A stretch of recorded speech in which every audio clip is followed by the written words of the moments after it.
Здравствуйте, уважаемые телезрители. Хотела бы сразу же представить вам гостей в студии Абхазского телевидения. Это депутат Народного собрания Кан Кварча, редактор «Нужной газеты» журналист Изида Чаня, редактор телеграм-канала Аяшара журналист Нисфа Аршева и заместитель председателя Высшего совета общественной организации Айтглара Ишсоу Какаля. В этом эфире по вашему запросу у вас есть время и возможность высказать свои позиции по поводу событий конца прошлого и начала этого года, когда, я напомню, я думаю, что все об этом знают, когда двое граждан Абхазии, вы, Кан Валерьевич, а также общественный деятель Ливан Мика были лишены российского гражданства, а также по решению Минюста трое журналистов, двое из них находящиеся здесь, это Изида Чаня и вот Нисфа, вы и редактор Чегемской правды Инал Хашик также были объявлены, они были внесены в реестр иностранных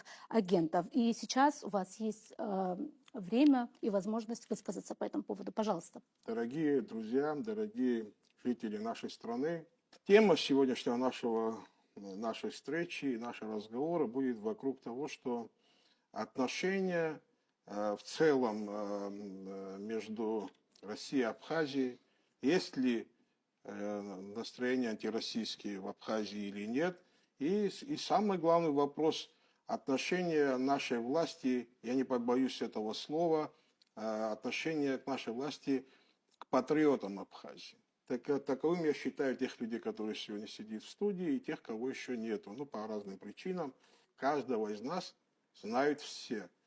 Я думаю, что любой сегодня может дать характеристику каждому из нас, и потому я хочу сказать, что сегодня получается, что быть патриотом и отстаивать интересы своей страны становится опасным делом. Если ты сегодня начинаешь говорить о тех проблемах, которые могут помешать даже в отношении между Россией и Абхазией, те неправильные шаги или те высказывания ненужные, да, это могут интерпретировать так, что ты какое-то там негативное отношение высказываешься в сторону нашего партнера там, и союзника касаемо Российской Федерации. Вообще, хотелось бы небольшой экскурс сделать вообще самого вопроса. Как вы помните, при, как говорится, так скажем, правлении Аслана Абжани стали перед Абхазией очень тяжелые вопросы. Одним из таких вопросов было это, значит, разрешение на строительство апартаментов. Народ очень был возмущен этим вопросом, общественность, интеллигенция, ученые, все остальное, все здравомыслящие люди понимали опасность всему этим процессам. И, естественно, и парламент свое отношение начал высказывать. Понятно было, что было большое давление на парламент, большое давление, возможно, я сейчас всех нюансов не знаю, наверное, и на правительство Абхазии, но другой вопрос, кто как себя повел. Отношение парламента именно по отношению, значит, апартаментов вы знаете, но, что самое интересное, тогда уже звонки шли, так скажем, некоторых чиновников Российской Федерации, что если вы этот вопрос провалите, те люди, которые непосредственно были как бы такими активными, да, участниками или активными людьми, которые этот вопрос поднимают, что, возможно, их лишат, значит, российского гражданства. То есть нам уже это прилетало, нам в парламенте многим это говорили уже, предупреждали, но извините меня, знаете, как, когда моей страны касается, и если я вижу, что вопрос, который поднятый, может выйти нам боком для страны, естественно, меня никакие там санкции не остановят. И многих ребят, естественно, в парламенте это тоже не остановило, и вы знаете, чем это закончился, этот вопрос. Теперь другая сторона этого дела, ну, понимаете, я, в принципе, к российской стороне вообще претензий не имею. Это большая страна, мощная, самодостаточная страна, дружеская для нас страна. Но извините меня, вы понимаете, мы как спутник для России. Что я имею в виду? Вот есть Солнечная система, да, если сравнивать, есть Солнце, есть Земля, которая вокруг Солнца крутится. Да? Как бы Солнце дает тепло, свет Земле, но если близко начинаешь приближаться к Солнцу, можно погореть, сгореть. Но при всем при этом, понимаете, мы должны выстраивать такие отношения, которые устраивали бы обе стороны. И нас, как сторону Абхазскую, и Российскую Федерацию. То есть мы должны, как говорится, выстраивать свои отношения так, чтобы всех устраивало, обе стороны. То же самое начали делать наши руководители. То есть в угоду кому-либо, там, каким-то чиновникам, или я не знаю, в угоду кому это было сделано, им пришлось, видимо, чтобы оправдаться за какие-то взятые на себя обязанности, создать такую ситуацию, при котором патриотов или людей, во всяком случае, которые начали поднимать эти темы перед Российской Федерацией, показать их в виде того, что эти люди там относятся к России неправильно или еще Кан что-то. Валерьевич, Да. простите, пожалуйста, могу я тут вам уточняющий Да, вопрос давайте, задать? конечно. Я знаю о вашем обращении, которое вы приняли и к президенту, и к парламенту, и знаю, что была вот, по-моему, 1 августа создали Да, парламентскую да, комиссию. Сегодня да. я связывалась. Я сейчас Да, вернусь к вот этой я теме. хотела, Да. да, Сейчас просто к этой... так Да, как да, ситуация конечно. уже Хорошо. есть, хотелось Да, бы я завершу свою конкретики. Да, мысль, а извините, потом пожалуйста. перейду Да. к комиссии тоже. И в этом смысле кому-то пришлось оговорить своих граждан. Непосредственно здесь мы знаем людей, непосредственно здесь, которые в студии присутствуют и которых тоже нет тоже. То есть фактически сегодня те люди, которые, значит, эти вопросы поднимали, озвучивали, действующий президент, прошлом, в том, значит, еще год назад, да, который действующий президент и его чиновники начали, значит, писать некие письма, значит, донесения. Дошло до того даже, что в федеральных каналах начали обвинять оппозицию, что они там работают на некие службы зарубежные и так далее. Даже вопиющийся факт такой был. Вспомните тот день, когда, значит, народ уже стоял друг против друга, абхазский народ, когда самое такое опасное время было, и у оппозиции, и на тот момент действующей еще власти нашлись люди, которые сделали встречу в Минобороне. Ну, с двух сторон представляли я, Адгур Альцинба и Ливан, с другой стороны действующий сейчас президент Бадро Гумба, Давид Филия и Отар Хеци. На тот момент, в 8 часов, когда продолжались переговоры, чтобы наш народ не пролил кровь непонятно за что и за кого, в этот момент тот президент, так называемый действующий президент, посылая людей с нами на переговоры, да, в этот же момент он давал российским, значит, СМИ, что мы, оппозиционеры, это люди, которые представляют, значит, какие-то спецслужбы, западные спецслужбы. То есть вы представляете, что он делает? В момент переговора мы наблюдаем, что нас там уже назвали агентами спецслужб. Кстати, те люди, которые представляли на тот момент, тот же Бада Зурабич, и Хеце, и Пили, конечно, там никому это не понравилось. То есть таких моментов очень много. Теперь, что касается самого письма и, значит, комиссии. Теперь, вот комиссия была создана, как вы знаете. Цель этой комиссии, самое главное, это цель этой комиссии. Главная цель этой комиссии – найти или подтвердить, или наоборот опровергнуть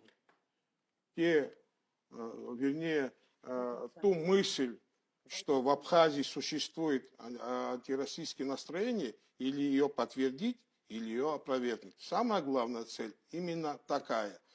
Насколько будет продуктивная комиссия, это время покажет. Время есть в этой комиссии, ну, по объективным причинам, Значит, эта комиссия не могла работать, потому что мы были, значит, в отпуску, только вышли. По поводу комиссии, я сегодня как раз обратилась к председателю этой комиссии, к Дауту Хутаба, который сказал, что их целью является установление фактов и обстоятельств, которые привели к применению этих вот персональных санкций в отношении как раз, получается, вас. И он также уведомил меня о том, что 3 месяца у них есть, согласно процедуре, на то, чтобы прийти к каким-то результатам. И более того, если вдруг за это время почему-то не получится, они имеют право продлить работу своей комиссии, потому что думаю, что, ну, вы уже сказали, чего вы ждете от работы этой комиссии. Я хотела бы тоже один конкретный Арина, если вопрос позволите, задать. я больше не буду, наверное, выступать, я еще чуть добавлю.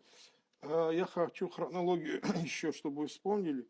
Последним триггером всего, что от сегодняшней ситуации произошло, это последнее, значит, соглашение, которое нам предлагали, да. Мы его отстояли.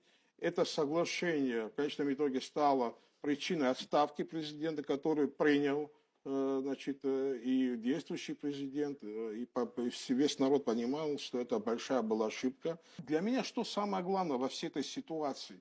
Есть ситуация с гражданами Абхазии, есть ситуация, значит, с общественными деятелями, есть ситуация, в конце концов, с депутатом парламента. Я представляю власть сегодня, правильно? Я, понимаете, дело не в Кане Кварче, абсолютно. Дело в том, что все-таки я власть представляю абхазскую. Я напомню еще один момент такой. Вспомните, когда был Бжани оппозиционером, был случай, когда его остановили на границе. Если помните, помните, кто не помнит, могу сейчас я тем более напомнить. Была такая ситуация, Бжани останавливают на границе, на этом фоне покрышки начали сжечь, перекрывать дороги и так далее. Произошел такой, знаете, несанкционированный хаос в Абхазии. Я лично был свидетелем, когда на тот момент действующий президент Абхазии Рауль Джункович Хаджимба набирал и разговаривал с послом, значит, который находился в Абхазии, что это недопустимо, что это нельзя делать. И он просил, и он звонил и в Совбез России. Я не один там был, чтобы, я не скажу, что это передо мной было. Там была масса людей, которые это видела, лицезрела. Он звонил, значит, в Совбез России, то же самое он говорил. И самое главное, вспомните хронологию следующую. Через день или через два Аслан Кубахи, будучи министром МВД, это не политическая должность, он как министр МВД не мог такую характеристику давать, но он при всем при этом еще был и первым вице-премьером. И потому хочу, чтобы вы вспомнили, он официально выступил и осудил это действие. Осудил, оценку дал действий Российской Федерации по отношению даже, значит, оппозиционеру, но самое главное, гражданину Абхазии. Что сделала страна наша? Что сделал президент? Что сделало правительство? Где их мнение по этой ситуации? Я хорошо отношусь к Олегу Мсасовичу. Да, кстати, вот говорят, была встреча ваша Да, с ним, вот с я сейчас министром как раз иностранных дел. прокомментирую, и я, наверное, закончу.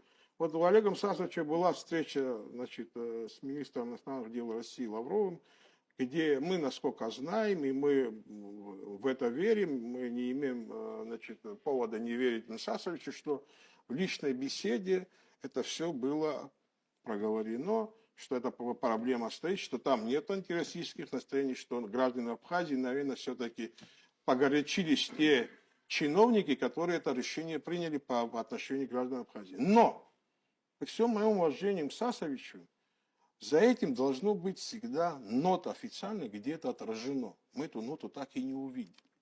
Ну, кстати, я читала в ваших в интервью хотя Мсасович открыто уже выступал, говорил. Но еще раз говорю, должна быть нота, где-то должна быть, потому что на ноту должны официально Российская Федерация ответить. На высказы могут не ответить, а на ноту должны ответить.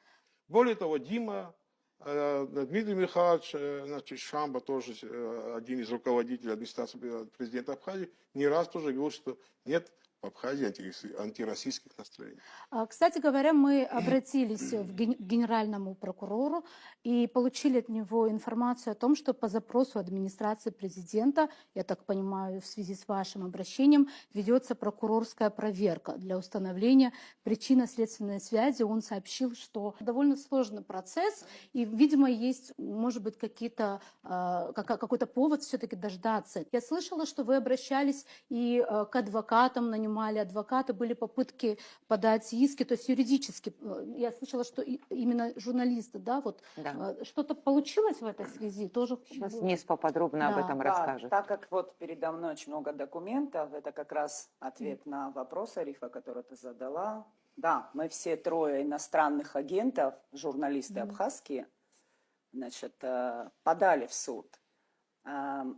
Честно говоря, не то, что в российском суде выиграть, тут в абхазском суде не факт, что выиграешь, но мы это сделали, и старшие коллеги мои, я, если честно, не хотела вот вообще ввязываться в судебную историю в Москве, но потом я поняла, что без этого, без подачи иска, я бы не получила очень важные документы. Можно уточнить, это был иск против Минюста? Я просто, чтобы Нет, понимать. это да. исковое заявление Да. подала в Замоскворецкий суд с просьбой отменить значит, решение Минюста о внесении меня в реестр иностранных агентов. Значит, это было в июне месяце. Безусловно, я проиграла суд, вслед за мной и все суды проиграли мои коллеги, но Зида Терентьевна об этом позже скажет. А я все-таки к документам. Да, юридическая часть бумаги – это не эмоции, это не то, что мне хочется или не хочется, или хочется кому-то. Вот такой документ, вот это все, это один документ. То есть это более 80 листов. Это распоряжение Минюста России, это официально врученный мне документ через моего адвоката, безусловно, значит, согласно которому я стала иностранным агентом. Тут имеет значение, что же мне вменяется. Опубликован пост, касающийся действий руководства Республики Абхазия. Все документы, которые Минюст... И чтобы было понимание, это не просто какой-то там лист. Тут вот идет перечень организаций, подразделений различных, значит, Роскомнадзора и так далее, которым была поручена эта проверка, и которые ее проводили для того, чтобы вот родилось такое решение. То есть, я сейчас конкретизирую, да, за то, что я журналист абхазский, работаю в зарегистрированном Минюстом Республики Абхазия СМИ, и делала публикации, касающиеся действий руководства Республики Абхазия, Минюст посчитал это неправильно. И вот, кстати, вот не могу не сказать, но очень многие знают, что идет судебный процесс у меня, да, со службой госбезопасности. О самом суде я не хочу говорить, сейчас мы не говорим совсем не об этом, но это очень важная позиция. Первый аргумент, который мне вменяет еще раз Минюст России, это весь этот документ, это сообщение Службы государственной безопасности Республики Абхазия. Это первый аргумент, который вменяет еще раз мне, журналисту абхазскому, Минюст России. Они даже вот такие скрины прилагают, вот, чтобы было понятно, да? И саму публикацию о том, что обнародование дезинформации подобного рода является ничем иным, как попытка дискредитации государственной структуры, в которой добросовестно несут службу сотни абхазских офицеров, и что это в первую очередь соответствует интересам Грузии. Это первый аргумент, который мне, еще раз, абхазскому журналисту, вменяет Минюст России. Ну, про остальные такие среднестатистические я, конечно, говорить не хочу, но пару примеров все-таки нужно, потому что, еще раз говорю, это многостраничный официальный документ. У себя на личной странице в социальной сети Facebook, на своей личной, не СМИ, на своей личной странице я опубликовала пост. 11 февраля 2021 года признали меня иноагентом 21 марта 2025 года. То есть Вот с этого периода, это самая ранняя публикация, в которой я просто спрашиваю, сколько денег может, например, украсть герой Абхазии, сколько может украсть орденоносец Леона, а если человек спас 1000 жизней на поле боя, ему можно украсть, а нам, простым гражданам, сколько из казны можно увести? Это были мои мысли, которые я у себя на личной странице выложила. Минюст России даже их мне вменяет. Но самое удивительное вообще во всей этой истории – это не просто мои публикации, еще раз повторюсь, которые касались действий руководства Республики Абхазия. На своей странице в Facebook я опубликовала вот такой пост. Я этот пост опубликовала 10 июня 2024 года, в котором написала, что я требую отставки министра иностранных дел Инала Ардзинба. Это мне тоже вменяют. Оказывается, я на это не имею права. Так вот, Минюст России официально дает вот такое заключение, что ни Аяшара, ни Нисфа Аршба, они не располагают сведениями о том, что когда-либо какие-либо денежные средства из иностранных источников поступали мне. То есть это официальный документ. Денег я не получала, это их утверждение. Про свою власть и про недочеты, либо ошибки, либо какие-то важные вещи о своей власти я материалы делала. Это все, что мне вменили, но денег не брала. Минюст России резюмирует вот этот весь документ в следующем. Еще раз говорю, то есть у всего этого есть печати необходимые, регалии, нумерация и так далее. Иностранное воздействие на Аршба НД выражено в том, что она имеет гражданство и проживает на территории иностранного государства Абхазской республики. Точка. И вот это очень важный момент. То есть неважно, денег я не брала, они сами это говорят, я никогда их не получала. Всего лишь я была признана иностранным агентом за то, что я являюсь гражданкой Республики Абхазия и проживаю в Республике Абхазия. Российского гражданства, к счастью для меня, у меня нет. В этом смысле мне повезло больше, чем моим коллегам. Но теперь резюме всего этого и вообще всего происходящего. Со статусом иноагента, честно, вообще никаких проблем. То есть для меня жизнь никак не изменилась. Ну, единственное, что, наверное, я не буду выезжать за пределы Абхазии куда-то туда, в ту сторону. Сейчас говорить Российскую Федерацию очень опасно, говорят. Поэтому я так вот Почему? с сарказмом. Ну, раз иностранный агент, то это страшно. Так говорят. Мне еще раз. Моя Не жизнь слышала таких никак выражений, не честно говоря. изменилась.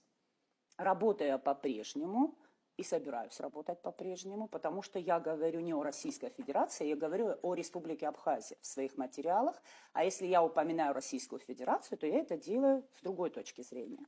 С точки зрения каких-то взаимоотношений, либо вещей, которые не могут быть применены на территории Республики Абхазия.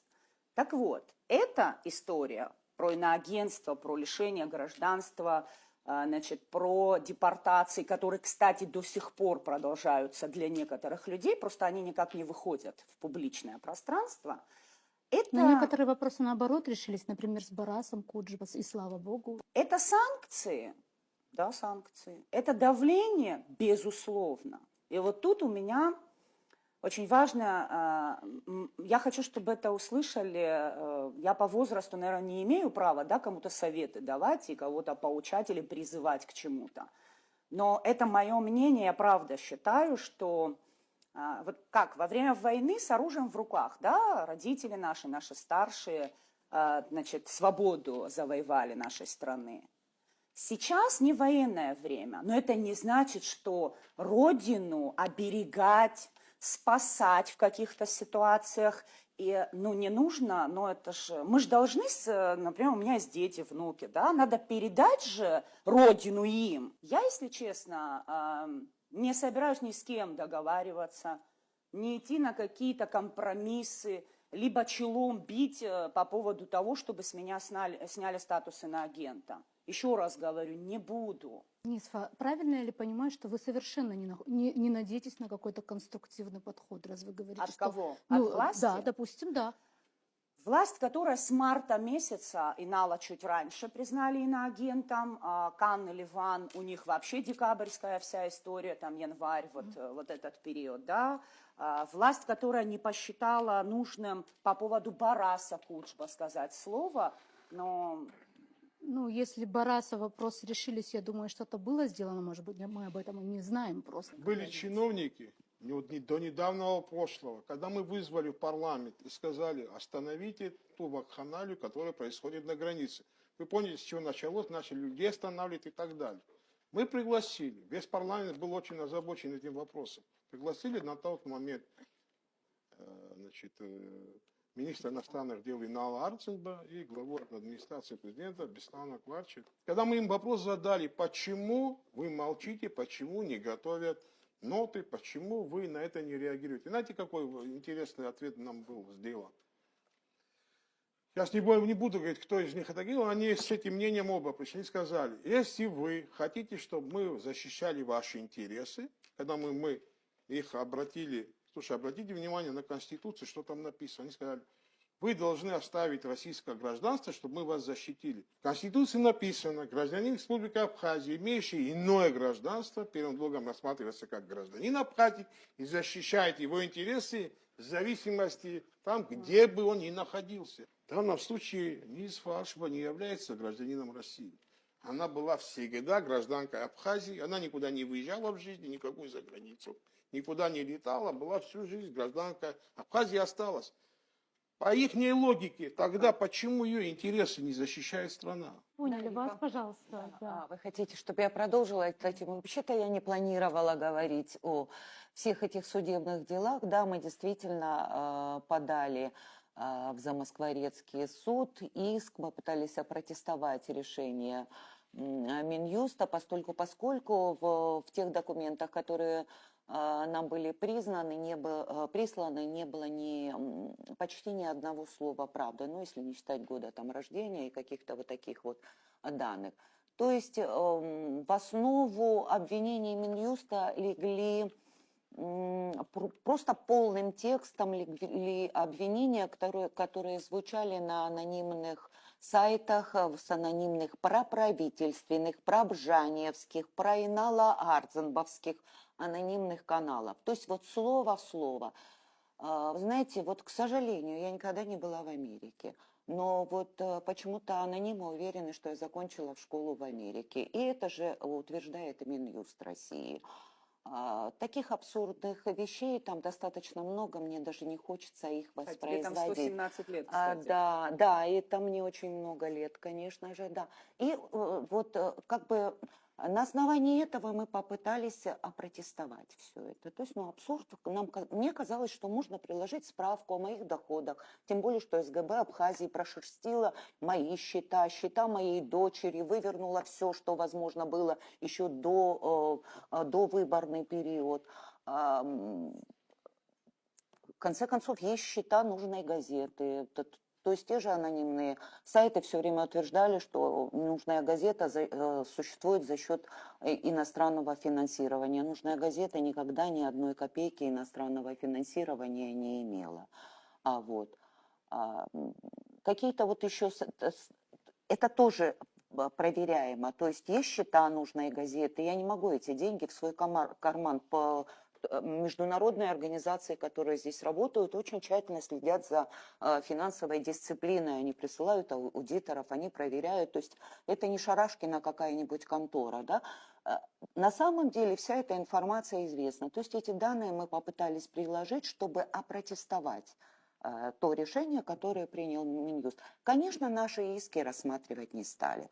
Вот как бы это, наверное, все, о чем я бы хотела сказать. Еще хотела бы сказать, что те же самые анонимные каналы, которые работали тогда, которые поливали грязью не только нас, а многих граждан Абхазии, они по-прежнему продолжают работать на правительстве. Я недавно промониторила ситуацию и поняла, что у них позиция не изменилась. Они хвалят тех же людей и ругают тех же людей. Там Низ Фаршба, Кана они как-то там оскорбительно называют. Ну, я, конечно, просто королева. У них нету... Мне действительно приятно. Вы знаете, я в таком возрасте, что мне уже приятно, когда обо мне так много говорят. Но сказать я хотела вообще не об этом, если можно, да, как у нас там со Да, временем. пожалуйста. Я постараюсь сделать это быстро, потому что я сделала наброски, чтобы не отклоняться от темы.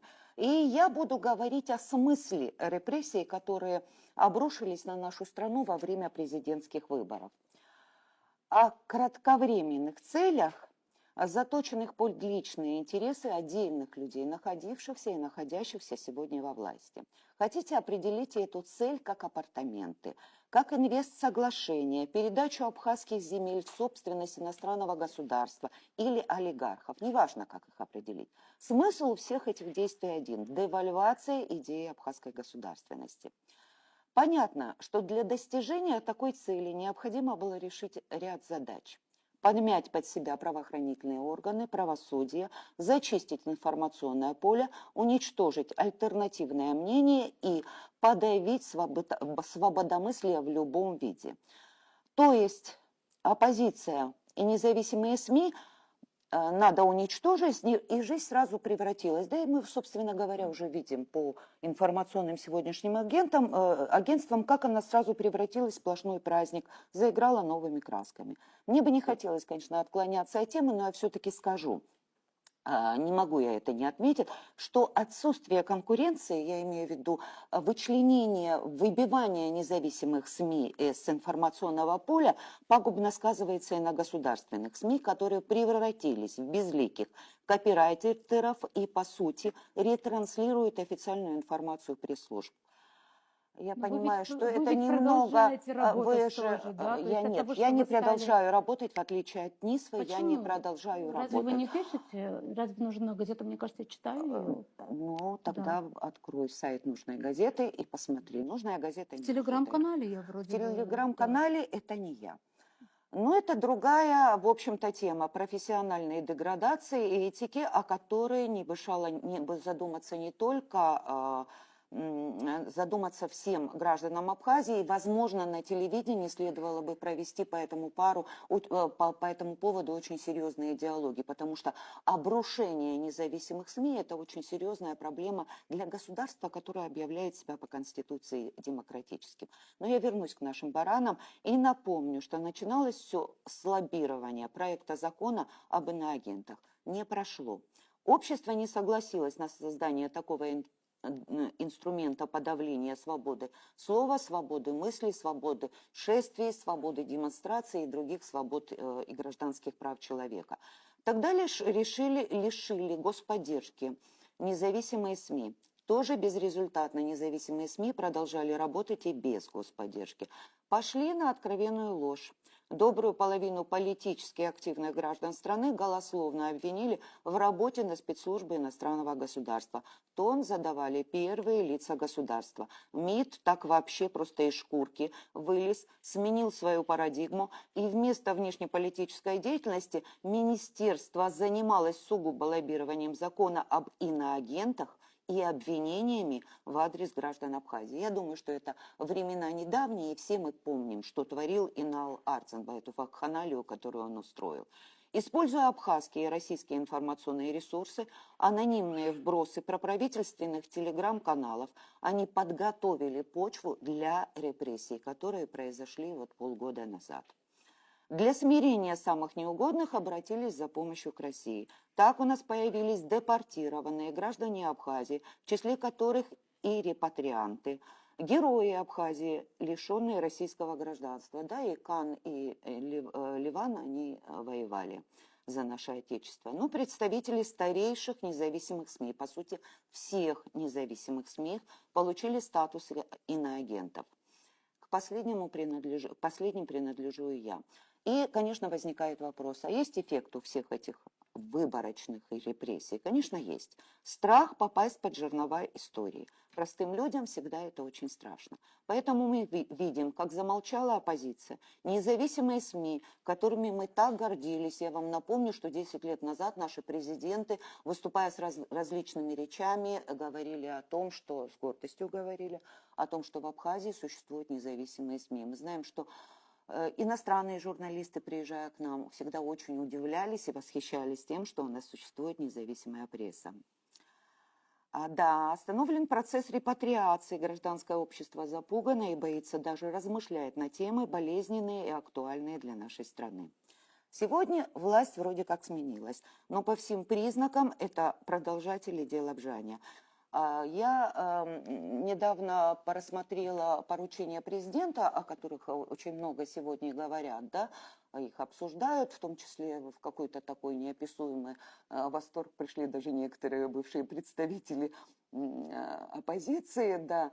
И я хотела бы обратить внимание, да, там говорится об экономике, о сельском хозяйстве, но там ни слова не сказано в защиту прав граждан Абхазии, а это первейшая задача президента. Сегодня за пределами Абхазии находится огромное количество многодетных матерей, которым нужна помощь.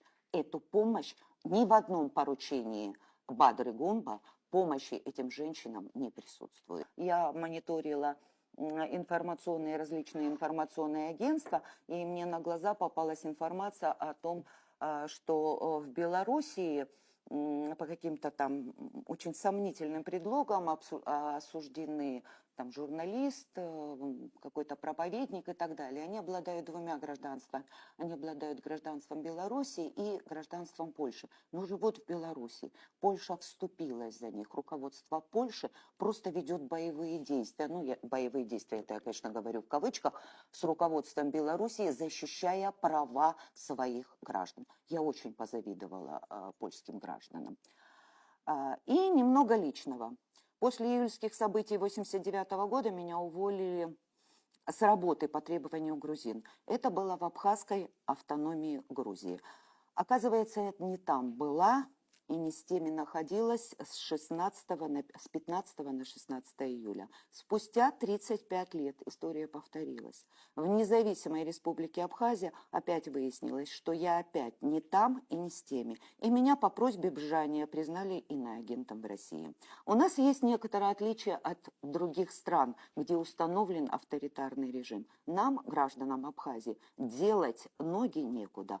А у репрессий, как показывает история, не существует предела. Со СМИ и оппозицией они обычно только начинаются, а затем от точечных целей переходят к массовым. Поэтому этот процесс надо остановить, пока не стало поздно. И я считаю, что наши люди не должны игнорировать то, что сегодня происходит. Уточнение, по-моему, спецкомиссия все-таки создана по вопросу женщин, которые вот, я имею И в виду... что дальше? я думаю, что это все И равно что? начало какой-то работы. Этому началу уже полгода, да. Да, вы знаете, не все сразу Нет, делают. Арифа, нет, не надо насчет все сразу, ничего не делается. Женщинам, как вот группе многодетных женщин Абхазии, помощь со стороны Абхазии никакая не оказывается. Многие из них, да, там есть аферистки, но большинство из них было просто введено в заблуждение. Мы на каждом углу видели эти объявления. Женщины Абхазии, обращайтесь, мы вам окажем помощь в оформлении. Многие считали, что раз мы граждане Абхазии, значит, мы имеем право на эту помощь. Это руководство страны должно было сказать. Вот это то, что правоохранительные органы, прокуратура должна Почему-то была я не сказать. решилась, например, обратиться вот за этими объявлениями. Ну, Все-таки, вот ты мне не кажется, решилась, да. нужно включать критическое мышление. Значит, вы у тоже. тебя не такая проблемная ситуация была, как у многих других Я женщин. думаю, что вы не Многие можете знать о живут моих на грани проблемах. выживания. Давайте Да. тогда вернемся, пожалуйста, Ирсу Иванович, что вы хотели сказать. Спасибо. Ну, во-первых, я хотел бы начать с того, что меня никто ничего не лишал. Ни иноагентом не объявляли, ни гражданства не лишали. Но, тем не менее, я нахожусь в этой студии. И я прекрасно понимаю, что то, что мы сегодня делаем в этой студии, оно ломает общую картину в средствах массовой информации, общей идиллии и благополучия. Понимаете? Я тоже хорошо понимаю. Вот я должен сказать, что я представитель поколения, которое с самого молодого возраста стояли у истоков строительства этого государства. От командованием старших, достойных старших, мы строили эту страну. Во время войны отстаивали ее интересы, после военные годы отстаивали. И мы своей вот этой жизнью и борьбой заслужили право на мнение и право на голос. Это чтобы было понятно, чтобы потом никто не удивлялся, почему вдруг мы начали отстаивать интересы Абхазии. Изначально, когда мы говорили о независимом государстве, когда мы боролись за него, мы это делали не потому, что нам нечего делать было. Мы делали это потому, что было четкое и ясное осознание того, что только в условиях независимого государства мы сможем выжить как этнос, как абхазский этнос. Потому что кроме как нам это никому не надо, наше выживание абхазов на этой планете, кроме нас никому не нужно. И единственным условием, чтобы выжить, это независимое абхазское государство, которое мы строили, когда началась война, начали строить, выстояли, погибли наши братья, наши сверстники, одноклассники, друзья. Потом послевоенные, я просто хочу напомнить немножко, послевоенные голодные, холодные времена выдержали, выстояли. Вот. Ну и потом приехали люди, которые в 2009 году только вернулись, в 2009, уже когда уже сытно стало, более-менее электричество появилось, побрились люди, постриглись, оделись нормально, цвет кожи поменяли. Приехали и начали нас учить, что, оказывается, у нас не так хорошо, как в Москве. Не в России, подчеркиваю, а именно в Москве. Начали нас мерить по московским меркам, понимаете как? А потом инициативы появились, типа апартаментов, закон об иностранных инвестициях и так далее. И вот когда мы, вот эти люди, которые все это время боролись, все это время здесь жили и строили эту страну, когда начали говорить, что это опасно для нашей страны. И когда мы остановили эти процессы, кстати говоря, и отстаивая наше право на голос, мы остановили закон об апартаментах, и когда мы спасли, я не преувеличиваю, именно спасли абхазский бизнес и абхазское общество от соглашения об инвестициях, в отношении нас, я имею в виду тех, кто боролся, начали применять персональные санкции. Почему их начали применять? Тут все, извините, проще пареной репы. Понимаете, вот генеральный прокурор вам сказал, что время нужно, там, разобраться надо и так далее. Заявляю откровенно, наши чиновники в средствах массовой информации несли откровенную клевету.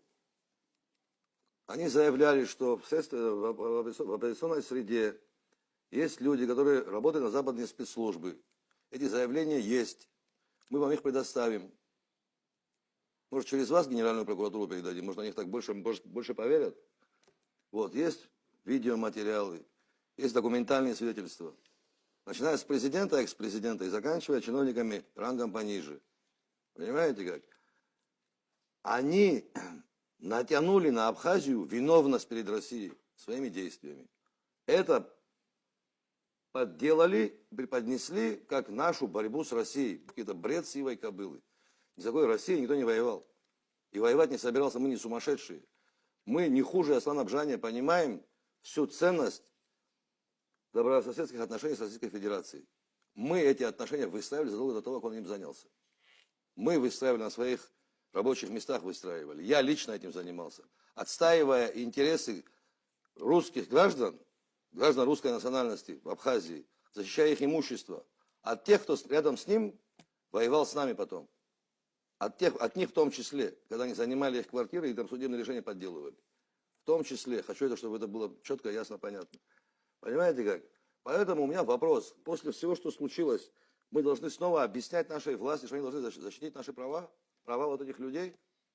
Есть Конституция, в ней есть норма, что Конституция Республики Абхазия, что Республика Абхазия гарантирует защиту прав и свобод граждан Республики Абхазия, вне зависимости, где они находятся, на территории Республики Абхазия или за ее пределами. Понимаете? Мы вот о чем говорим. Почему наша власть сегодняшняя не может публично выразить свое мнение по этому вопросу?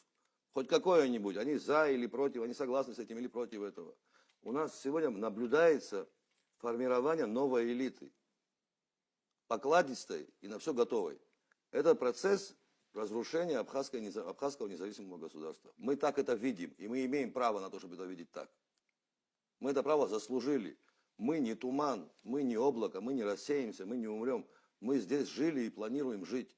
Мы сегодня пришли сюда не просить, чтобы вернули кому-то гражданство или статус иноагента сняли. Нет, не для этого. Мы сюда пришли, чтобы сообщить абхазскому народу, что происходит в стране. Чтобы обратиться к власти, чтобы она выразила свою позицию и привлекла к ответственности виновных лиц, которые публично клеветали на граждан Абхазии. Вот зачем мы здесь. Это очень важно знать. Чтобы это не выглядело, что мы просим... Если он еще на самом деле не залез, так скажем, глубоко во все тяжкие, у него есть шанс этот вопрос исправить, это поддержать свой народ. Мы пришли защитить интересы Знаете, государства и общества нашего. Для нас чужих людей нету. Спасибо. Мы готовы, чтобы абхазский народ был единым. И, как Ишсай Иванович иногда любит говорить, ходить в одну сторону, одним шагом. Мы готовы, если нормально, здоровые силы есть. И он, если и молодой еще человек, он может это все, у него есть что-то шанс сделать. Да, спасибо большое. Ваши позиции понятны. Подытоживая этот эфир, просто хочу еще раз напомнить телезрителям в первую очередь, что я думаю, что вот ваши коллеги в парламенте пытаются разобраться с этим вопросом. Все-таки это парламентская комиссия и законодательная власть. Я думаю, что мы можем на них тоже рассчитывать, Арифа, наверное. да, Есть смысл... По поводу комиссии пару слов да. хочу сказать. Вы знаете, Да-да-да. мы уже очень Да, долго да, понял, в эфире, хорошо. да. Всё, молчу. Извините, пожалуйста. И поэтому, наверное, есть смысл дождаться выводов этой комиссии. Прокурорская Конечно, мы все-таки дождёмся. есть генеральный прокурор. Ну, почему нет? Потому что это все-таки структуры и органы, и мы хотим, чтобы, да, услышать их Арифа, мнение. вы понимаете, в чем дело? Мы верим и парламенту, и прокуратуре. Ну, вот И я в про нашей, это же и и в нашей говорю. ситуации было бы самое удобное, сейчас самое удобное было бы для нас, вот для меня, в частности, как гражданина республики, было бы очень удобно, если бы прокуратура выполнила свои обязанности в полном объеме, и парламент свои контрольные функции включил бы и выполнил бы в полном объеме. Мне было бы это очень удобно. Я бы сейчас занимался своими делами, а не здесь сидел бы в студии, понимаете? Я то Но, же самое говорю. да, но, есть но, понимаете, всегда есть но, к сожалению, большому. Пока что из того, что происходило, у меня есть основания сомневаться. Спасибо большое. Вам спасибо огромное. Благодарю вас. Спасибо.